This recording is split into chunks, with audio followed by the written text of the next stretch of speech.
சில நிமிடங்கள் நிகழ்ச்சியின் வாயிலாக மீண்டும் உங்களை சந்திப்பதை இட்டு நான் மிகுந்த மகிழ்ச்சி அடைகின்றேன்.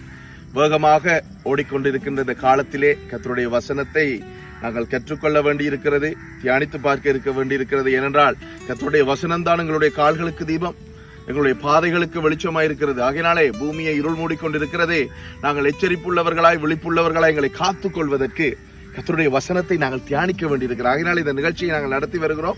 இன்றைய நாளிலும் எலோஹி தங்களோடு இணைந்திருக்கிறார். அவருடைய மனன வசனத்தை நாங்கள் கேட்டதன் பின்பதாக நாங்கள் கர்த்தருடைய வார்த்தையை தியானித்து பார்ப்போம். ஹாய் எலோஹி. இன்னைக்கு என்ன வசனம் நீங்க மனன பாடம், அதாவது பாடமாக்கி கொண்டு வந்திருக்கிறீங்க? சங்கீதம் 91:1. ஓகே, அது என்ன சொல்லுது? சங்கீதம் 91:1. உன்னதமானவரின் மறைவில் இருக்கிறவன் செல்லவல்லவரிலே நிழலில் தங்குவான். Okay, very good. ஓகே, உன்னதமானவரின் மறைவிலே இருக்கிறவன் சர்வ வல்லவருடைய நிழலிலே தங்குவான்.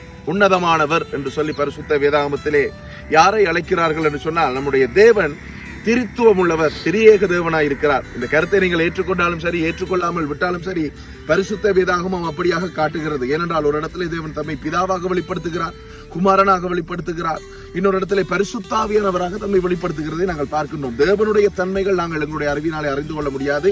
ஏனென்றால் அவர் சர்வ வல்லமை உள்ளார். ஆகையினாலே உன்னதமானவர் என்று பரிசுத்த வேதாகமத்திலே யாரை குறிப்பிடப்படுகிறது என்றால், பிசாசு தேவனாலே ஒரு தேவ தூதனாக பரலோகத்திலே தேவனுடைய பர்வதத்திலே இருக்கும் பொழுது அவன் சொல்லுகிறான், நான் என்னை உன்னதமானவருக்கு நான் ஒப்பாக்குவேன். இயேசுவானவர் இந்த பூமியிலே வந்த காலப்பகுதியிலே பிசாசுகள் இயேசுவை பார்த்து கேட்கிறது, நீர் எங்களை கெடுக்கவா வந்தீர் என்று சொல்லி. ஆகையினாலே பிசாசுக்கு எப்பொழுதும் பிரச்சனை இருந்ததை நாங்கள் பார்க்கும் பொழுது வேத புத்தகத்தின் ஆதாரத்தின்படி ஆண்டவராய் இயேசு கிறிஸ்துவோடு தான் அங்கே பிரச்சனை இருக்கிறதை நாங்கள் பார்க்கலாம். ஆகையினாலே இங்கே உன்னதமானவர் என்று அழைக்கப்படுகிறவர் ஆண்டவராகிய இயேசு கிறிஸ்து.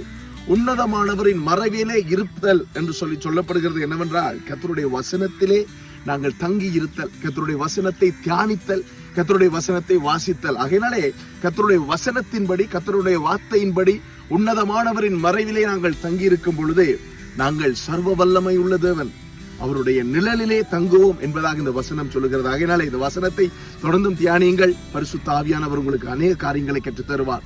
God bless you.